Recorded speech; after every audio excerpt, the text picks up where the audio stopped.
All right, folks, welcome to the show. It's Crack House Podcast. I'm Mike O'Sullivan. Welcome. Um, hey, we had an election. We got a new president. Joe Biden won. He got what was it, like 290 of the Electoral College votes. He got the key swing states, which they all fight for. This is the problem. If you're a red person living in a blue state, the state's going to go blue. It's like your vote doesn't mean anything anymore. I don't know, but Biden won.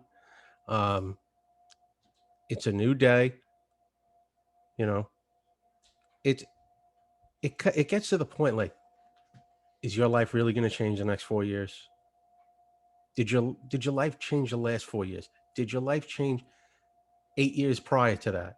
Did your life change 8 years prior to that? No. You're going to pay taxes. You're going to go to your shitty job on Monday, and you're going to get on with your life. That's it. Um, I think it's pretty weird that it's like now the country is almost just divided in half. 70 million votes went to Trump. That's 70 million pissed off people. The people that were happy a week ago are sad. And the people that were sad a week ago are not happy. And this is going to be the cycle now every 4 years. I saw one guy, that guy, Sean King, the white guy who thinks he's black. He already put up a thing. We got to hold Biden accountable. The guy didn't even get in office yet. Give him a chance. I got to say this. Give him a chance. Listen, we're all Americans. When it comes down to it, if he fails, we fail. If he does a bad job, it's bad for us. So I have to say, give him a chance. I mean, I get it. The last 4 years, all I've heard is we live in Nazi Germany. He's a fascist. He's a dictator. He's this and he's that. Okay, Biden won. Are we liberating people from the concentration camps? Are people coming out of the attics that were being hidden for the last 4 years? Did people get numbers tattooed on their arms? No. And it's going to be the same way now this 4 years. Now it's going to be communism and socialism, and we're going to stand online for 6 hours to get a loaf of bread, and now they're going to take your guns, and this country's going to hell, and if you take a knee, you're a piece of shit. So we got to figure out a way to just come together with all of this. We have to put our differences aside and move forward. We just had this election in one of the weirdest times ever. We had a pandemic. People can't leave their house. How many businesses have failed? That would be the big thing with Biden now. If fix the country economically as well as, you know, physically with the virus.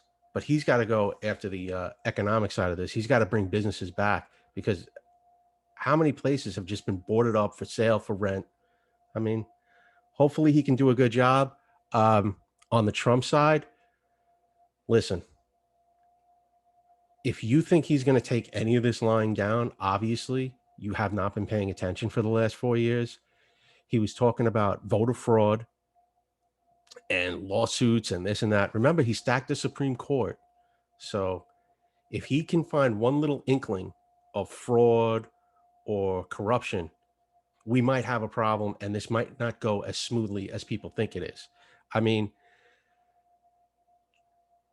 Trump's a maniac.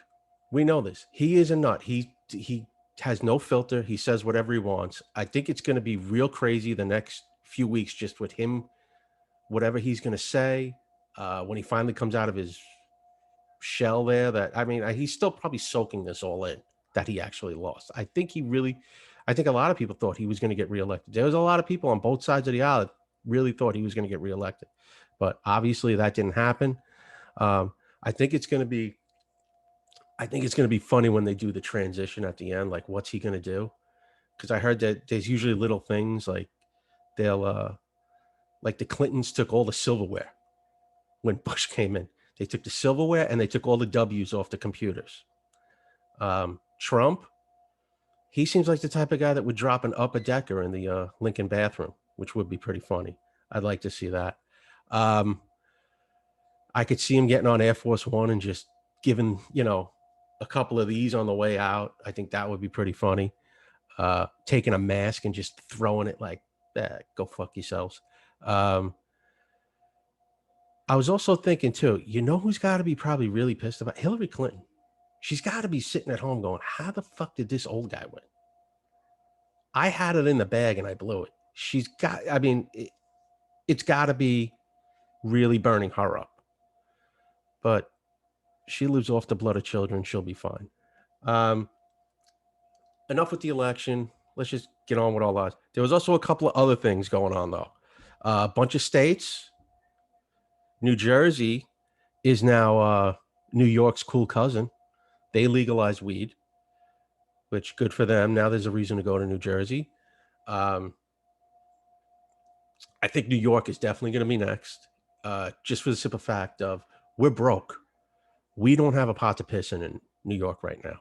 We are like billions of dollars in the hole. Businesses are closing up. Uh, the money's run out.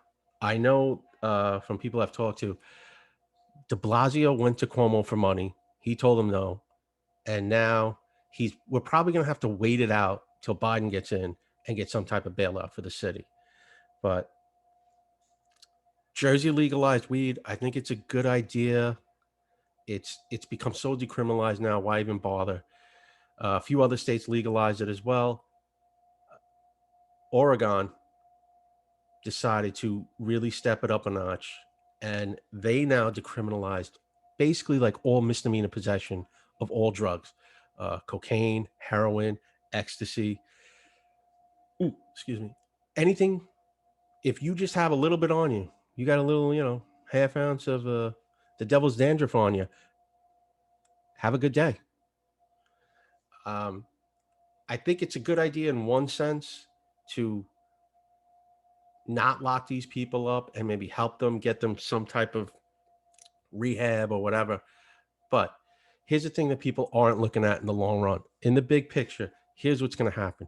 When you have drug addict, which the state's going to get flooded now. There's going to be drug addicts moving in everywhere now. You're going to have all those meth heads that live up in the Pacific Northwest that live in Washington are probably all going to come down. Utah, if you're a drug addict now, move to Oregon. Here's what's going to happen. When you have drug addicts, most of them don't work. They don't work, so they commit crimes. Petty crimes in Oregon are going to go through the roof, such as like car break-ins, shoplifting, even stolen cars. All are going to go on the rise. Strong arm robberies, which is just basically like punching someone in the face and taking taking a guy's wallet, a lady's purse, whatever. Things like that are going to go through the roof. Now, you also have the other crime that is always associated with drugs that is definitely going to go through the roof as well there, and that's prostitution. Because how many women sell their coochie for crack? Hence the term crack whore. So you're going to have that as well. I mean, Oregon, I wish you well.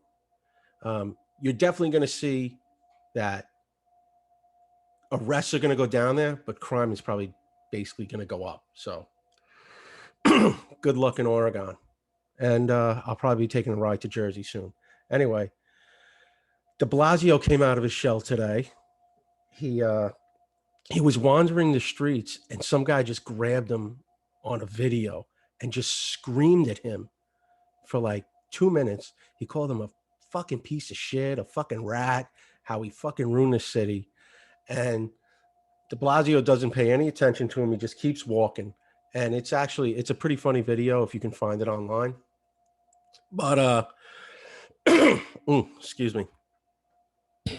He really destroyed the city so far. He's kind of now, he reminds me of he's like a Chuck E. Cheese character. When they play the music in the band, like he just comes out, he does the same thing every time, which is, paint the streets, put on a mask. He does that for like 30 seconds.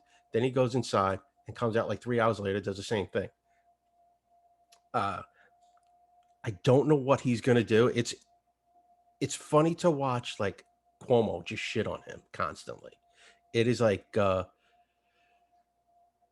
Blasio's the Chuck E. Cheese, franchisee, and Cuomo's corporate going, how the fuck do you have the most profitable Chuck E. Cheese, and profits are down 80%. And he doesn't know what to say. It's the guy's a mess. He's probably going to get reelected again because, you know, people in the city love him. People in the city are going to love it. They're not going to vote Republican. They'll vote for him instead. So we still got another year anyway. But we'll see what happens with that. Anyway, enough with politics. Enough with, all the bullshit. I saw a couple of movies this week. I saw the Borat movie. And I got to be honest, I wasn't happy with it. I mean, I like Sacha Baron Cohen. I think he's very funny. I mean, I go back to the Ali G show on HBO. This one just seemed super, super rushed. Like he just did this movie just to get it out, just to go like anti-Trump. And it just, if you watch it, it's on Amazon now. You can watch it for free. It just seemed like he got it out as like one more kick in the nuts to get, he has Rudy Giuliani in it at the end. I don't care. I'll ruin the fucking movie. He has Rudy Giuliani at the end. The premise of this one is Borat has a daughter, and he brings the daughter with him to America because he wants to give her to Mike Pence as a gift. The daughter, they go, and it's like the same adventures they had with the producers. They go, they go down south and fuck with people in the South who don't know who he is. There's actually a scene in the beginning where people are calling him Borat on the street and he's running away from them. But he takes his daughter around the country. They finally get an interview with Rudy Giuliani. And this was the whole controversy that happened with the Giuliani thing. And it's not much of a controversy. The girl interviews Rudy. The interview ends. He's taking his that big picture they have of him laying on the bed, going in his pants. He's basically just taking the microphone out of his pants. And then he gets up and leaves. I mean, he's like it really didn't do much. Like I said, I like Sacha Baron Cohen, Borat, Bruno. He even had an Ali G movie. All funny stuff. This one just seemed like it was way... You knew exactly where it was going. He does one scene where he puts on a Trump mask, like one of those Hollywood type masks, and he tries to attack Pence at Pence is having like a rally somewhere, and he comes in the mask. It's obviously cut because there's no way this guy is going to get in like that with Secret Service. They cut the way the scene is cut. A lot of people said the scene is cut. It's not real. And he's got the girl over his head saying, "I want to give the girl to you." It didn't happen. If you want to check it out, if you like the first Borat, you'll probably like this one. Like I said, it just seemed very rushed, and it was very, we got to get one more shot at Trump before the election, which, whatever. I also saw a great revenge documentary. It was called Tread. Now, the premise of Tread is there's a guy, Marv Heemeyer. He lived up in a place called Granby, Colorado, a small little town. And it was one of those places where you could really like make your own business, be your own man, really strike out on your own. And this guy, Marv, kind of, he was a welder. He was a very good welder. He owned a muffler shop, and he just started expanding his businesses. So he expands his businesses. And what he does is he goes in and he buys a plot of land that another guy wanted to buy. And words are exchanged. Marv is new to the community, kind of. He's not how would you say? He didn't grow up there. He's not a local. He came in he was in the military for a while, and this is where he wanted to live and start his businesses. And him and a guy in the town get into it over this plot of land. Marv eventually gets the land. He has his shop on it, but there's still the town kind of like fucks him a little with city ordinances, sewer lines, things like that. And it's a big back and forth throughout the movie. Marv makes audio tapes of himself, and he kind of like unhinges a little. He gets very much into God, very much that he's a true patriot, and it starts to go down from there. He's got a girlfriend in the beginning of the movie. By the end of the movie, the girlfriend's gone, and he really starts to lose it. He was actually going to sell. He bought the land for like 50,000. At one point, one guy said, "I'll give you 350." He said, "Okay," and then backs out of the deal. I don't know why. They never get into it. It's just he starts to really unravel, loses his loses his mind a little. And what he does is he goes out and he buys this huge bulldozer. It's an earth mover. The thing is like I think it's like a 30,000 pound bulldozer. I mean, it could move a mountain. He buys it, brings it back. He winds up selling off everything he owns except for that garage that he bought and the bulldozer. For some reason, he said they didn't sell. And he's actually speaks in the tape saying, everything's sold but these two things. God wants me to have these two things. And from there, what he does is he basically, if you remember the old A-Team show, remember the A-Team, whenever they got pinned down in like a fence, a farmhouse, there was always like an old car, a bunch of sheet metal, and like welding equipment. Well, that's what Marv has.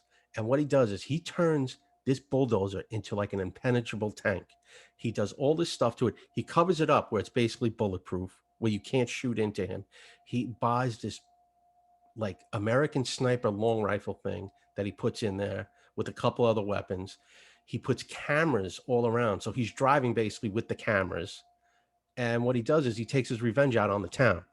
He drives through the entire town. He wrecks a whole bunch of, he just drives the bulldozer through stores. And now, when this happened, it was back in, I think it was 2004. Yes, 2004 when it happened. And the reason it doesn't make the news is like it's in the 24-hour news cycle for a little bit. The next day, Ronald Reagan died. And it just goes out of the news cycle. And you never hear about Marv Heemeyer again. It's a great documentary. It's on Netflix. It's called Tread. I think when you see the picture of it, it's just a giant bulldozer. Check it out. Really, really funny stuff. Not funny, but the guy knew what he was doing up to the end. It gets real crazy. They have video when you watch it of the bulldozers going through some of the stores. There's cops just shooting at this thing. The bullets are just bouncing off. They try and stop one of the treads with like a 1/2 inch iron bar, and it just rips it apart. Really good movie. Check it out. Tread. It's on Netflix. Last movie, and then I'll start to wrap it up. The last thing I saw was a movie called Wonderlust on Amazon. Uh, Wonderlust might be one of the creepiest documentaries I've ever seen. There's about 2 or 3 different movies called Wonderlust, like Wander Lust. That's a documentary about road movies. If you see that, don't watch it. There's that Jennifer Aniston movie with the same name. Don't watch that. This is called Wonder, Wonder Lust. And it is creepy. It's like a real life Rob Zombie movie. These are people that live out in the desert and they are just completely off the grid. Most of them suffer from mental illness that you see throughout the movie. I mean, there's people that are raising families. These people live in like abandoned trailers, abandoned buses, no running water, uh, no indoor plumbing whatsoever. A lot of these people survive by they live like right near a military base where they shoot artillery constantly. And at night, a lot of the people that live in this little encampment will go out and pick up the brass shells, and then they sell the brass for money.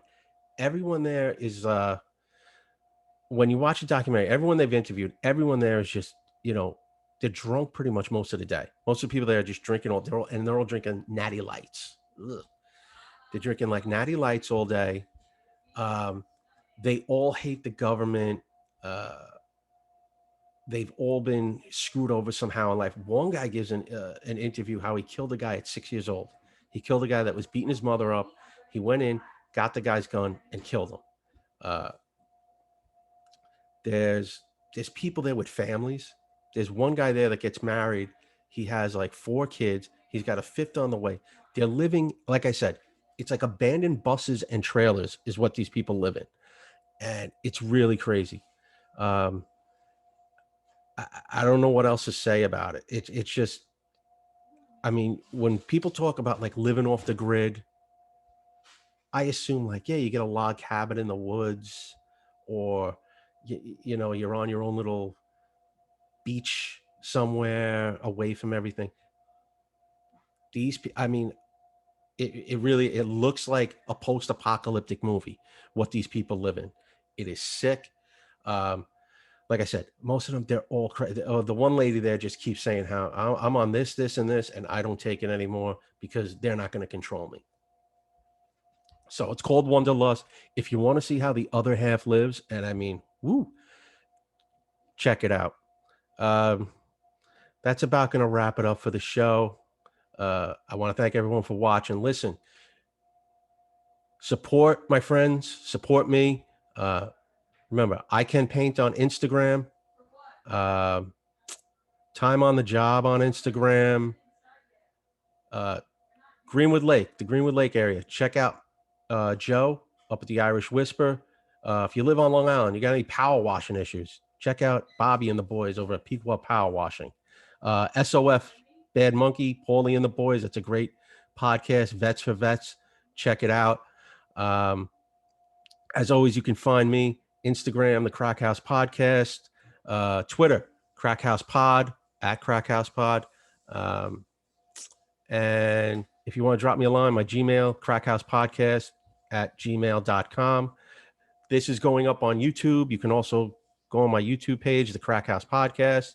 You'll see the little the blue wall with my name on it. Check it out. Subscribe. Please subscribe. You know, I know there's a lot of people out there listening because I get like analytics for the show, and we're doing okay. So we're on YouTube. I try and put out some little videos here and there on YouTube, 10, 15 seconds long. You want to check those out. Subscribe to the channel.